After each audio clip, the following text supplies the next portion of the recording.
시청자 여러분 안녕하십니까? 뉴스온 시작합니다. 한미 군 당국이 위기관리 참모훈련을 진행했습니다. 이재용 삼성전자 부회장이 광복절 기념 가석방 대상에 포함돼 출소했습니다. 코로나19 백신 수급의 어려움으로 백신 접종 간격이 6주로 조정됩니다. 코로나 확산세가 잡히지 않자 위드 코로나 방식으로 방역 패러다임을 바꿔야 한다는 의견이 나오고 있습니다. 고양이 학대를 처벌해달라는 청와대 국민청원이 올라왔습니다. 국회 소식입니다. 한미 군 당국이 지난 10일 위기관리 참모훈련을 진행했습니다. 이에 대해 북한은 강하게 비난하며 유감을 표했습니다. 한미 군 당국이 지난 10일부터 13일까지 한미 연합훈련의 사전연습격인 위기관리 참모훈련을 진행했습니다. 이는 전시 상황을 가정해 전시 대응 방식을 훈련하는 것으로 공식 훈련 일정에는 포함되지 않지만 사실상 연합훈련 일정의 시작이라고 볼 수 있습니다. 한편 한미 연합훈련 사전훈련 개시일인 지난 10일 김여정 북한 노동당 부부장은 담화를 통해 남한과 미국을 비난했습니다. 김 부부장이 조선중앙통신을 통해 발표한 담화에서 남조선 당국자들의 배신적인 처사에 강한 유감을 표한다고 전했습니다. 전제 조건 없는 대화란 저들의 침략적 본심을 가리우기 위한 위선에 불과하다. 남조선 당국자들의 배신적인 처사에 강한 유감을 표한다. 그러면서 그 어떤 군사적 행동에도 신속히 대응할 수 있는 국가 방위력과 강력한 선제 타격 능력을 보다 강화해 나가는데 더욱 박차를 가할 것이라고 덧붙였습니다. 또한 담화 말미에 나는 위임에 따라 이 글을 발표한다고 밝혀 이 담화 내용이 김정은 국무위원장의 뜻임도 시사했습니다. 이에 대해 국방부는 직접적인 대응을 자제하며 한미연합훈련은 한미 양국이 동맹 차원에서 결정할 사안이라는 기본 입장을 재차 강조했습니다. 코로나19 상황, 연합방위태세 유지, 전자권 전환 여건 조성, 그리고 이제 한반도 비핵화와 항구적 평화 정착을 위한 외교적 노력 등을 종합적으로 고려해서 한미 양국이 동맹 차원에서 결정한다는 것이 기본 입장이고요. 한미의 본훈련인 후반기 연합지휘소 훈련은 예정대로 16일부터 26일까지 시행됩니다. 단 후반기 연합지휘소 훈련은 코로나 확산 등을 고려해 병역 참가가 최소화됩니다. 아울러 전반기 훈련과 마찬가지로 전자권을 행사할 미래연합사령부의 FOC 검증이 이뤄지지 않아 문재인 정부 내 전자권 전환도 어려운 상황입니다. 국정농단 사건으로 수감됐던 이재용 삼성전자 부회장이 광복절 기념 가석방 대상에 포함돼 13일 출소했습니다. 심사위는 이 부회장에 대한 가석방을 사회의 감정, 수용 생활 태도 등 다양한 요인들을 종합적으로 고려해 결정했다고 밝혔습니다. 지난 9일 법무부는 국정농단 사건으로 복역 중인 이재용 삼성전자 부회장이 광복절을 맞아 가석방으로 풀려나게 된다고 밝혔습니다. 올 초 1월 18일 국정농단 사건 파기환송심에서 징역 2년 6개월의 실형을 선고받고 재수감된 지 207일 만에 출소입니다. 법무부 가석방심사위원회는 9일 오후 과천 법무부 청사에서 4시간 30분에 걸친 비공개 회의를 가진 뒤 이 부회장의 가석방을 허가했습니다. 박범계 법무부 장관도 가석방 심사위 결정을 그대로 승인했습니다. 박 장관은 회의 직후 브리핑을 열고 경제 상황을 고려한다며 가석방의 배경을 밝혔습니다. 오늘 개최된 법무부 가석방 심사위원회에서 수용자 1,057명에 대해 가석방 여부를 심사 의결하였습니다. 특히 이번 가석방에는 코로나19 장기화로 인한 국가적 경제 상황과 글로벌 경제 환경에 대한 고려 차원에서 이재용 삼성전자 부회장이 대상에 포함되었습니다. 통상 형기의 80% 이상을 복역해야 가석방 대상에 오를 수 있었지만 법무부는 지난달부터 형기의 60% 이상으로 가석방 심사 기준을 대폭 완화해 지난달 말 형기의 60%를 채운 이재용 부회장은 가석방 예비심사에 올라 형 집행률 기준을 충족해 가석방됐습니다. 국민 여러분들께 너무 큰 걱정을 끼쳐드렸습니다. 정말 죄송합니다. 비난, 우려, 그리고 큰 기대 잘 듣고 있습니다. 열심히 하겠습니다. 다만 이 부회장이 가석방으로 풀려나도 5년간 취업 제한 규정은 그대로 유지됩니다. 특정 경제범죄 가중처벌법 14조에 따라 5억 원 이상의 횡령, 배임 등의 범행을 저지르면 징역형 집행이 종료되거나 집행을 받지 않기로 확정된 날부터 5년간 취업을 제한하게 된다고 명시돼 있습니다. 코로나19 백신의 수급이 어려워진 상황에 놓이자 필요할 경우 mRNA 백신 접종 간격을 최대 6주 범위에서 적용할 수 있도록 최근 조정 발표했습니다. 코로나 바이러스 감염증 모더나 백신이 공급 예정량의 절반 이상 들어오지 못하는 등 백신 수급이 불안정한 상황에 놓이자 국민의힘이 문재인 정부는 몇 번째 거짓말을 하는 것이냐고 비난했습니다. 지난 9일 임승호 국민의힘 대변인은 SNS를 통해 고민정 의원님께서 확보하신 4,400만 명 분량의 백신을 찾습니다라는 제목의 글을 올렸는데요. 지난해 12월 고민정 더불어민주당 의원은 지역구인 광진구에 코로나19 백신 4,400만 명 접종 물량 확보라고 쓰인 현수막을 내걸어 사실과 다르다는 지적이 이어진 바 있습니다. 임 대변인은 모더나 측의 백신 생산 자질로 8월 공급 예정이던 850만 회분의 절반 이하만 8월 내에 공급 가능하다고 한다며 모더나 백신이 제때 도입된다던 김부겸 총리의 호언장담이 거짓말로 드러난 것이라고 했습니다. 한편 국내 신종 코로나 바이러스 감염증 백신 수급에 또다시 차질이 발생하면서 일부 mRNA 백신 접종 대상자의 1, 2차 접종 간격이 당초 4주에서 8주까지 벌어지는 등 혼선이 빚어지고 있는데요. 코로나19 예방접종 대응추진단은 9일 정례 브리핑에서 백신 수급의 문제와 접종 간격 연장 시행에 대해 밝혔습니다. 최근 모더나사에서 백신 생산 관련 실험실 문제의 여파로 8월 계획된 공급 물량인 850만 회분의 절반 이하인 백신 물량이 공급될 예정임을 우리 측에 알려왔습니다. 8월 16일 이후 mRNA 백신의 2차 접종을 받는 분들은 접종 간격이 6주로 조정되며 이후 9월까지 한시적으로 적용할 예정입니다. 일부 6주로 넘어 8주까지 간격이 조정된 사례도 나왔습니다. A씨는 지난달 31일 화이자 백신으로 1차 접종하고 4주 뒤인 이달 28일 2차 접종할 예정이었으나 별도의 공지 없이 2차 접종 일정이 늦춰진 사실을 확인했습니다. 저는 당연히 4주 후라고 생각하고 있었는데 뉴스 보고 들어가서 확인해보니까 2주가 밀려 있더라고요. 심지어 알림도 안 오고. 조치하기 전에 일단 먼저 공고를 했어야 하고 그다음에 조치를 한 다음에도 알림을 먼저 줬어야 하고 제가 먼저 찾아오기 전에 당연히 알림을 했어야 하는 게 맞다고 생각합니다. 정부는 당초 2차례 접종이 필요한 백신의 경우 종류별로 아스트라제네카는 8에서 12주, 화이자는 3주, 모더나는 4주 간격을 두고 각각 2차 접종을 권고해야 하는데요. 하지만 백신 수급이 어려워진 현재 백신의 공급 상황과 의료기관 접종 여건을 고려해 필요할 경우 화이자, 모더나 등 mRNA 백신의 접종 간격을 최대 6주 범위에서 적용할 수 있도록 최근 조정 발표했습니다.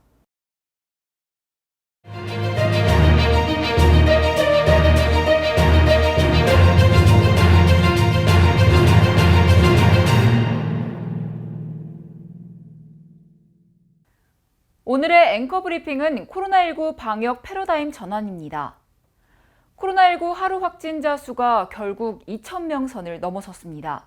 지난달 12일 하루 확진자가 4자릿수로 올라서자 정부는 수도권 사회적 거리두기 4단계를 적용하는 등 초강도 조치를 취했지만 확산세를 저지하는 데 실패했습니다. 일각에서는 신규 확진자 대신 중증 사망자 수를 주요 지표로 관리하는 일명 위드 코로나 방식으로 방역 패러다임을 바꾸는 게 현실적이라는 의견도 나오고 있는데요. 현 상황에 대한 각 언론사별 의견 살펴보겠습니다. 먼저 A일보는 코로나 사태가 확연히 다른 국면으로 들어섰다고 보는 전문가가 늘고 있다고 말했습니다. 이스라엘과 영국을 예로 들어 이 대응 체계를 확진자 수 관리에서 치명률과 위중증률을 줄이는 쪽으로 전환해야 한다는 지적도 나오고 있는데 이는 일리 있는 의견이기는 하나 신중한 필요도 있다고 했습니다. 비일보는 감염 확산을 막기 힘든 만큼 위중증 환자를 줄이고 치명률을 낮추는 데 무게중심을 둬야 한다고 말했습니다. 또 국내 업체 코로나 백신 3상도 집중 지원해야 하며 이와 함께 국민 고통만 과도하게 키워 가성비가 떨어지는 과잉 방역은 효율적으로 조정하면 된다고 주장했습니다. 마지막으로 C일보는 변이 확산과 돌파 감염 등으로 코로나19의 완전한 종식이 어렵다는 이유로 방역과 일상의 조화를 이루는 방역 체계로의 전환을 모색해야 한다는 주장은 시기상조라고 비판했습니다. 백신 접종률을 신속히 높여가며 유행이 더 확산되지 않도록 방역 시스템을 재정비하는 게 최선이라고 강조했습니다. 이처럼 코로나 방역 태세에 대한 다양한 의견이 존재하는데요. 이에 대해 정부는 방역 체계를 전환하는 것은 고려하지 않고 있다고 선을 그었습니다. 정부는 4차 대유행을 꺾기 위해 비상 대응을 모색해야 할 것이며 국민은 정부의 방역 지침을 충실히 이행해야 할 것입니다. 앞서 한미 군당국이 한미연합훈련의 사전연습격인 위기관리 참모훈련을 시작하자 북한이 남한과 미국을 비난한 소식 전해드렸는데요. 이에 대한 앵커 브리핑 시작합니다. 지난 10일 김여정 북한 노동당 부부장은 조선중앙통신을 통한 담화에서 남조선 당국자들의 배신적 처사에 강한 유감을 표한다고 밝혔는데요. 각 언론사별 의견 살펴봅니다. 먼저 A일보는 훈련 연기 여부는 한국과 미국이 여러 상황을 고려해 판단할 문제이며 이 북한의 압박성 담화는 남쪽 여론을 악화시키는 부작용만 나왔다고 말했습니다. 이어 김 부부장이 한미훈련을 침략 전쟁 연습이라고 규정한 것에 대한 근거가 없다며 올해 훈련은 참여 인원 등 규모도 줄여 실시하는 컴퓨터 시뮬레이션 방식의 지휘소 연습이며 방어와 반격의 형태로 진행된다고 설명했습니다. 또한 전략 무기도 배치되지 않는다고 강조했습니다. 그렇기에 우리 정부도 남북관계 개선을 위한 설득과 소통을 계속하며 한반도 평화 프로세스 재가동을 향해 흔들림 없이 나아가야 한다고 덧붙였습니다. 계속해서 비일보는 한국의 안보 주권까지 좌지우지하려 하는 북한의 태도가 선을 넘고 있다며 이쯤이면 잠시 연결했던 통신선도 연합훈련 중단을 이끌어내기 위한 미끼였다고 의심할 수밖에 없다고 설명했습니다. 또한 통신선 복원 발표 때는 친서 교환 사실까지 공개하며 직접 나선 청와대가 상황이 악화되자 뒤로 빠진 셈이라고 강조했는데요. 이런 저자세가 반복되면 북한에 잘못된 학습 효과를 심어줄 수 있다며 언제까지 북한에 끌려다니면서 눈치만 살필 건지 답답하다고 덧붙였습니다. 마지막으로 C일보는 훈련을 유예하는 등 유연한 대처를 하지 않은 것은 아쉽지만 한미도 규모 등을 축소하는 등 대화 모멘텀을 살리기 위한 성의를 보였다는 점을 북한이 간과해선 안 된다고 말했습니다. 이어서 북측이 즉자적 대응을 계속하는 것은 바람직하지 않지만 김 부부장이 정제된 어조로 남한과 미국을 비판하고 구체적 대응 조치를 예고하지 않은 것은 긍정적이라고 설명했습니다.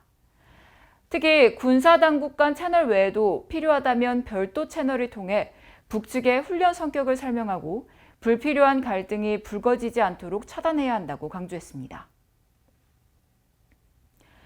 개나 고양이 등 반려동물을 학대하거나 유기하는 사례가 늘자 동물 보호에 대한 경각심이 커지고 있는데요.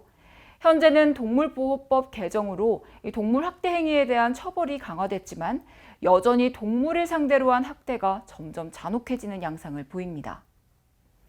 특히 주택가, 아파트 주차장 등 흔히 눈에 띄는 곳에서 살아가는 소위 길고양이에 대한 혐오가 점점 증가하고 있습니다.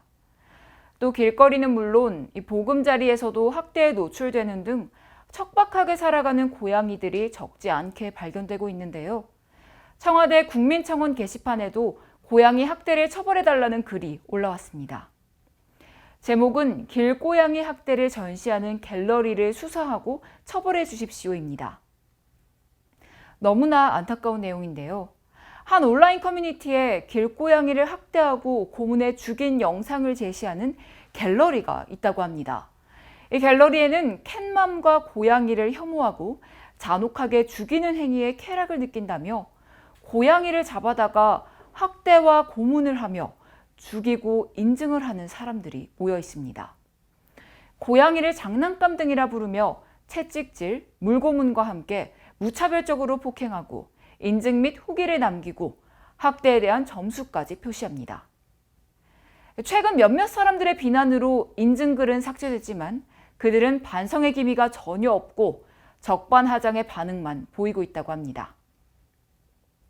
청원인은 이 세상에서 인간만 권리가 있고 인간만 살아갈 순 없다며 고양이에 대한 학대가 더 이상 계속될 수 없도록 고양이를 학대한 사람들을 제대로 처벌해달라고 호소했습니다. 해당 청원은 8월 6일에 마감됐고 약 25만 명의 동의로 청와대 답변을 기다리고 있는 상황입니다. 동물은 분명한 생명체이며 생명을 침해하는 행위가 있어서는 안 될 것입니다. 동물 학대 행위를 방지해야 하는 이유는 생태적으로 미약한 존재에 대한 폭력이기 때문입니다.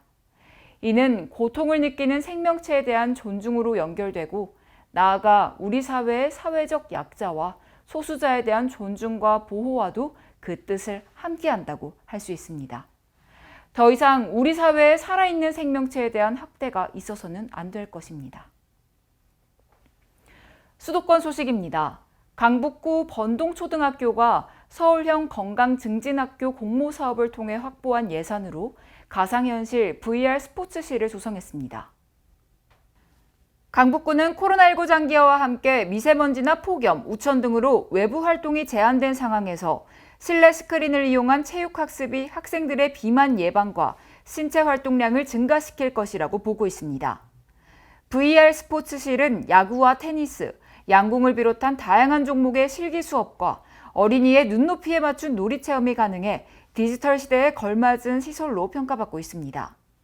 학교 관계자는 교과 과정 외에도 방과 후 돌봄 교실과 연계한 프로그램을 개발하는 등 활용 방안을 확대하겠다고 전했습니다.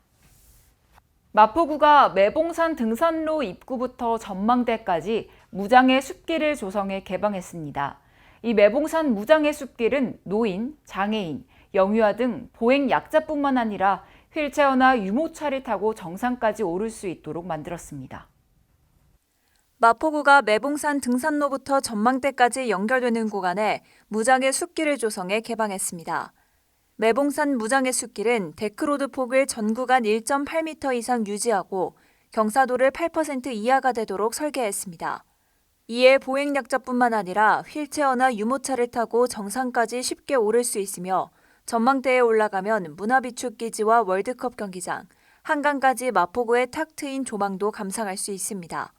이번 무장의 숲길은 잣나무 숲을 통과하는 노선으로 침엽수림에서 뿜어져 나오는 피톤치드를 마실 수 있게 설계됐으며 휴게의자와 그네의자를 설치해 도심 속 자연 경관을 감상할 수 있는 공간도 마련했습니다. 이뿐 아니라 바로 인접해 있는 문화비축기지에서 문화적 소양을 함양하고 유아숲 체험원을 들러 아이들이 다양한 신체 활동도 할 수 있습니다.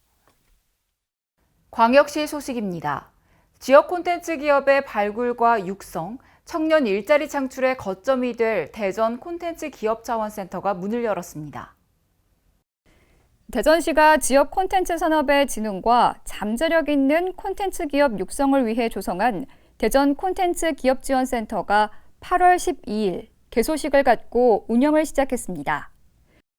이번에 문을 연 대전 콘텐츠 기업지원센터는 지하 1층, 지상 6층 규모로 조성됐으며 코워킹 스페이스, 프로젝트룸, 교육실, 기업 입주실, 회의실 등을 갖추고 있습니다.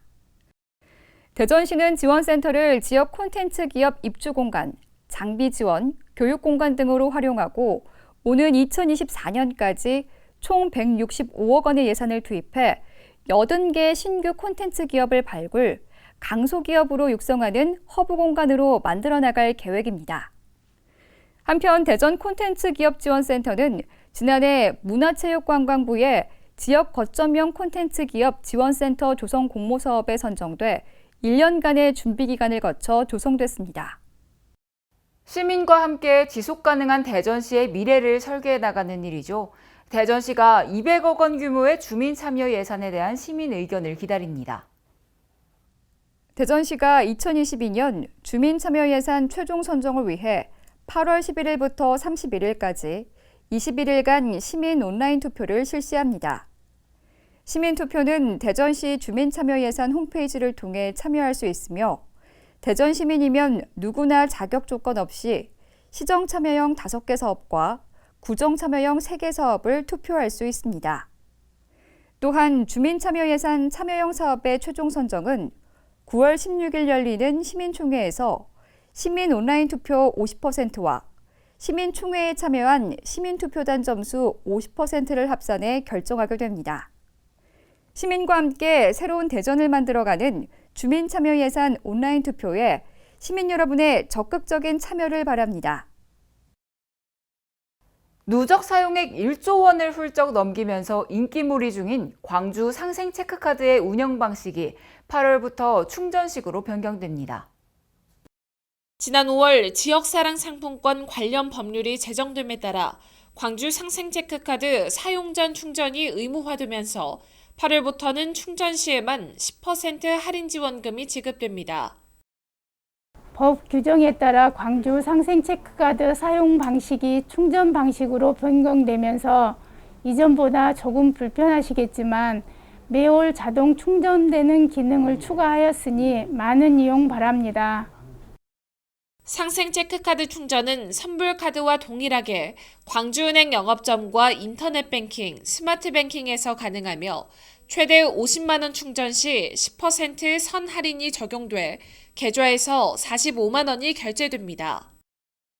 또 소상공인 지원 취지에 맞지 않는 국세, 지방세, 대학 등록금, 4대 보험료는 광주 상생카드 결제가 불가능해집니다. 광주 글로벌모터스의 9월 양산을 앞두고 광주시의 경형 SUV 부품 사업화 지원 사업이 활기를 띠고 있습니다. 경영 SUV 부품 사업화 지원 사업은 2022년까지 총 60억 원의 사업비를 투입해 지역 부품 기업이 제조하는 차체, 셰시, 시트 등의 품질 향상을 이끌어 광주 글로벌 모터스 등 완성차 기업에 납품이 확대될 수 있도록 지원하는 사업입니다. 이에 따라 광주시는 저마진 고난도 부품 제조 공정 개선, 융합 생태계 조성을 위한 기술 융합 아이템 발굴 등 총 5개 분야의 맞춤형 통합 지원 사업을 추진해 기업 역량을 강화하고 있습니다. 이번 사업을 통해 지역 자동차 부품 기업들의 경쟁력과 판로가 확대될 것으로 기대되는데요. 9월부터 경영 SUV 양산에 돌입하는 글로벌 모터스에 우리 지역 부품이 원활하게 납품될 수 있도록 최대한 지원하겠습니다. 실제로 사업에 참여한 10개 지역 기업들이 광주 글로벌 모터스에 부품을 납품하게 돼 연간 747억 원의 신규 매출이 기대되며 일부 기업은 신제품을 타 완성차 기업에 납품해 일자리 창출에 기여할 것으로 전망됩니다. 이번에는 강원도 소식입니다. 평창군은 관내 여객 자동차 터미널 중 진부와 횡계터미널의 냉난방 시설 개선을 완료했습니다. 8월 현재 평창군에는 여객 자동차 터미널 5개소가 있으며 5개 터미널 모두 대중교통 이용 인구 감소와 최근 코로나19 여파로 이용객이 큰 폭으로 감소해 경영 및 수익 확보에 어려움을 겪고 있습니다. 이러한 영향으로 사업자 개인 부담으로 터미널의 노후된 시설의 환경 개선을 주도하기 어려운 상황이며 그중 특히 냉난방 시설의 부재로 인한 불편은 주민 이용객과 평창을 찾는 관광객의 불편으로 이어지는 등 민원을 발생시키는 요인으로 문제가 되는 상황이었습니다. 이에 이 같은 불편함을 해소하고자 올해 여객터미널 환경 개선 사업에 총 3,600만 원이 투입됐습니다. 2개소 터미널의 냉난방 시설 개선 사업을 추진했으며 지난 7월까지 시설 개선 공사를 마무리하고 이용객들이 보다 쾌적한 환경의 터미널을 이용할 수 있게 됐습니다.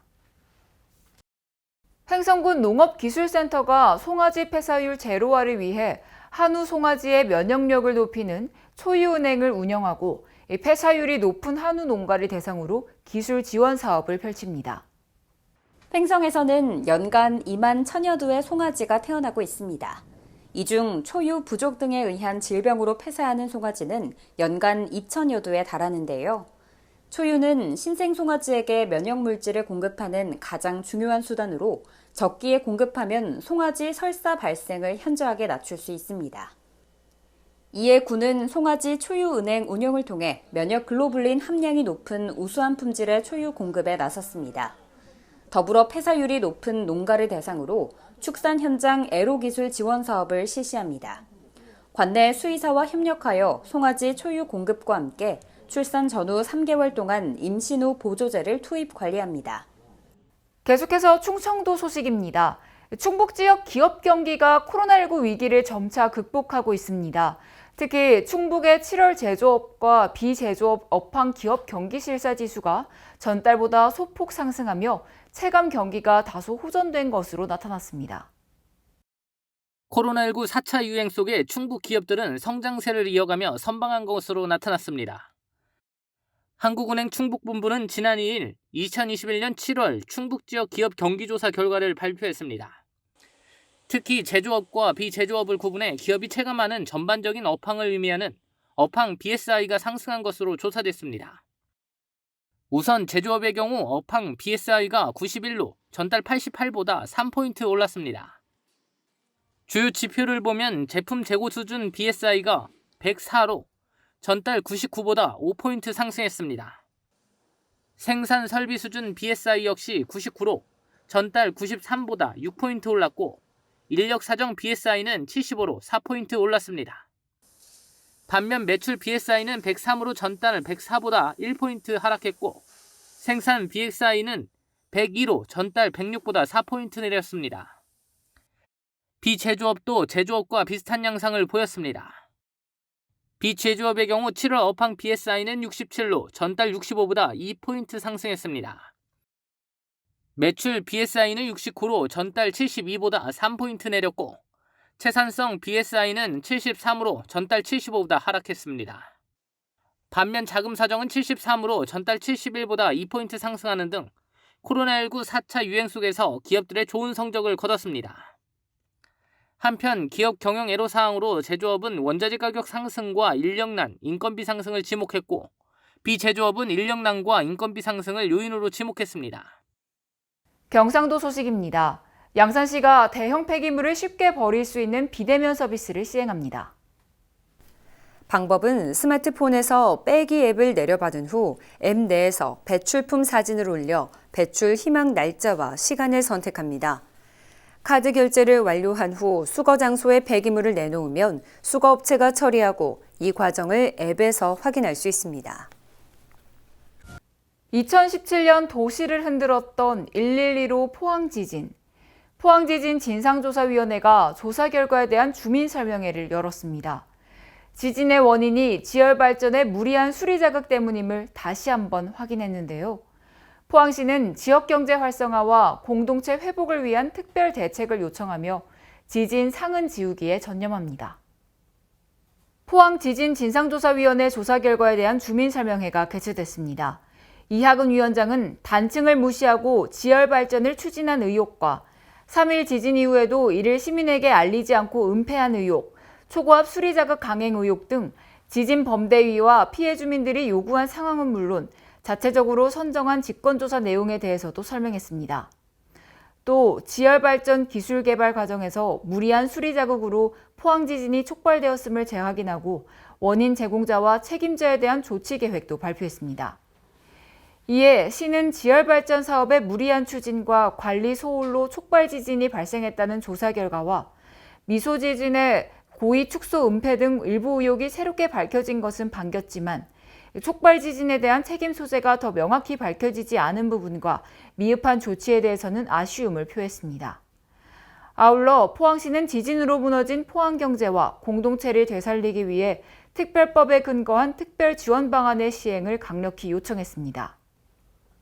한편 포항지진 특별법 시행에 따른 피해자 인정 및 지원금 신청 접수는 8월 31일까지 마감하며 포항지진으로 피해를 입은 시민들은 기간 내 피해 구제 신청을 해야 합니다. 전라도 소식입니다. 2026 여수 세계 선박람회가 기획재정부 국제행사심사위원회를 통과해 국가를 대표하는 국제행사로 승인받았습니다. 전남도와 여수시는 조직위원회를 구성해 콘텐츠 개발과 국내외 홍보 등 세부 실행 계획을 수립해 본격적인 행사 준비를 추진 중입니다. 2026 여수 세계 섬박람회에는 섬의 메시지를 전달하는 주제관과 해상교량박물관 등 7개 상설전시관을 운영하고 16 연도교 투어, 힐링섬 투어 등의 부대 행사도 진행될 예정입니다. 전주대학교 신임 총장으로 전주 비전대 총장을 내정하면서 직원 노동조합이 반발에 나섰습니다. 자세한 내용 강석훈 기자가 취재했습니다. 전북 전주대학교 곳곳에 걸린 현수막, 교정 내 눈에 띄는 곳이라면 어디든 걸려 있습니다. 현수막에는 대학 구성원 무시하고 인사전행하는 법인은 각성하라는 내용이 주요 골자를 이룹니다. 최근 학교법인 신동아학원에서 전주대학교 15대 신임 총장으로 홍승직 전주비전대 총장을 내정하면서 전주대 직원 노동조합이 반발한 겁니다. 전국대학 노동조합 전주대 지부는 지난 3일 성명서를 통해 총장의 자격을 갖추지 못한 홍순직 내정자를 즉각 철회하고 사과하라며 품격과 정성을 담은 총장 선임 노력에 즉시 나설 것을 촉구한다고 말했습니다.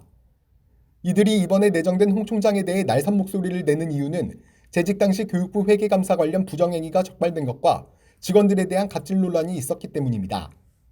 해당 노조는 교육부 중징계 처분 관련 사실 확인과 자료 요구, 여러 의혹에 대한 질의를 학교법인 측에 전달했지만 답변을 받지는 못했다고 말했습니다.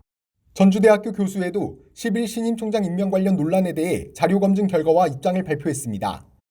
해당 교수회는 홍 총장이 받은 특별상여금 7,500만 원에 대한 산출 근거가 명확하지 않은 데다가 다른 구성원이 받은 금액과 격차가 커 교육부 감사에서 지적된 것으로 확인됐다며 서류에 직접 결제를 해 셀프 지급이라는 비난을 면하기 어려울 것이라고 말했습니다. 또 교육부 감사에서 법인카드로 결제한 다수의 출장비와 대외협력 홍보를 위한 선물비 등 900여만 원이 부적절하게 사용됐다고 지적했습니다.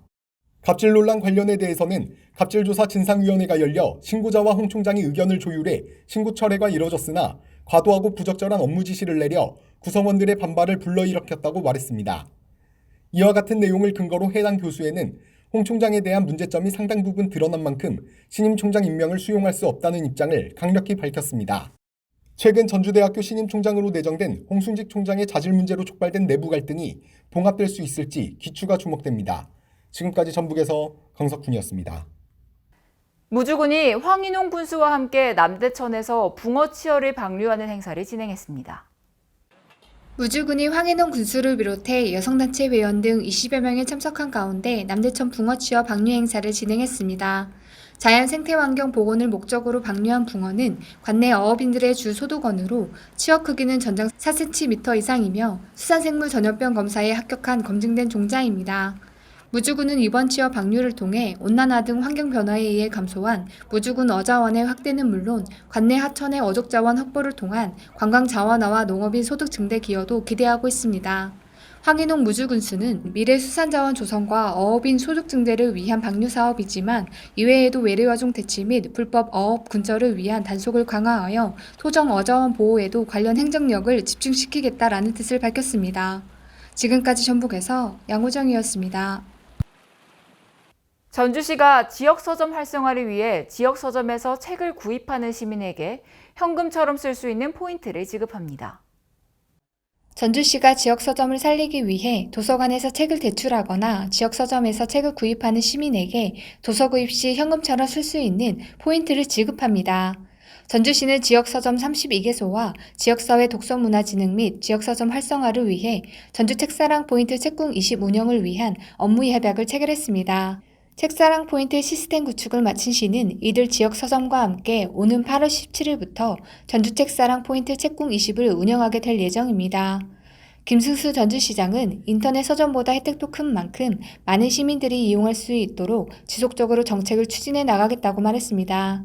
지금까지 전북에서 양호정이었습니다. 문화 소식입니다. 월트 디즈니 컴퍼니의 온라인 동영상 서비스인 디즈니 플러스가 오는 11월 한국에 상륙합니다. 월트 디즈니 컴퍼니는 13일 글로벌 3분기 실적 발표 컨퍼런스 콜에서 디즈니 플러스가 11월 한국, 홍콩, 대만에서 공식 서비스를 시작한다고 밝혔습니다. 현재 아시아 태평양 지역에서는 호주, 뉴질랜드, 일본 등에서 디즈니 플러스를 서비스하고 있습니다. 세계적으로는 61개국에서 21개 언어로 콘텐츠를 제공하고 있습니다. 루크강 월트 디즈니 아태 지역 총괄 사장은 디즈니 플러스는 탄탄한 브랜드 포트폴리오와 폭넓은 엔터테인먼트 콘텐츠로 아시아 태평양 소비자들로부터 예상을 뛰어넘는 큰 관심과 사랑을 받고 있다고 말했습니다. 국립무용단이 신작 5올을 내달 2일부터 5일까지 국립극장 다로름극장에서 초연합니다. 국립무용단 손인영 예술감독의 첫 안무작으로 현재의 환경 문제를 바라보는 안무가의 시선을 동양의 음양오행과 접목해 풀어냅니다. 작품은 총 3막으로 구성됩니다. 1막은 환경 파괴로 고통받고 불안해하는 현대인들 앞에 오행과 동양적 자연관을 상징하는 5처용이 등장해 오방처용물을 선보이며 대안적 생활 방식과 가치관으로 오행론을 제시합니다. 한편 이번 공연에는 정민선 미술감독이 무대 의상 영상 디자인을 맡았고 라예송 음악감독이 창작진으로 참여했습니다. 남원시가 광안루원에서 판소리를 배우고 야경을 감상하는 하늘나라 전설 광안루 달빛 야행 프로그램을 진행합니다. 남원시가 광안루원에서 판소리를 배우고 야경을 감상하는 하늘나라 전설 광안루 달빛 야행 프로그램을 오는 13일부터 운영한다고 밝혔습니다. 참가자들은 광안루원 완월정 누각에서 판소리 한 대목을 배운 뒤 문화관광 해설사의 설명을 들으며 오작교와 광안루 등 광안루원을 둘러보게 되며 광안루원 인근의 한옥 호텔인 남원예촌의 야경도 즐길 수 있습니다. 다음 달 21일까지 매주 목, 금, 토요일 오후 8시부터 진행하며 선착순으로 30명씩 모집합니다. 관광객과 시민은 누구나 참여할 수 있으며 참가비는 없습니다.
노화가 가장 먼저 나타나는 신체 부위 중 하나가 바로 눈입니다. 이 노화로 인한 대표적인 퇴행성 안질환에는 백내장, 녹내장 등이 있는데요. 이런 퇴행성 눈병은 생활이나 식습관을 건강하게 유지하면 속도를 늦출 수 있습니다. 루테인이 풍부한 시금치나 브로콜리, 오메가3가 풍부한 고등어, 참치 등을 섭취하면 눈 건강에 도움이 됩니다. 이상 뉴스 마칩니다. 시청해주신 여러분 고맙습니다.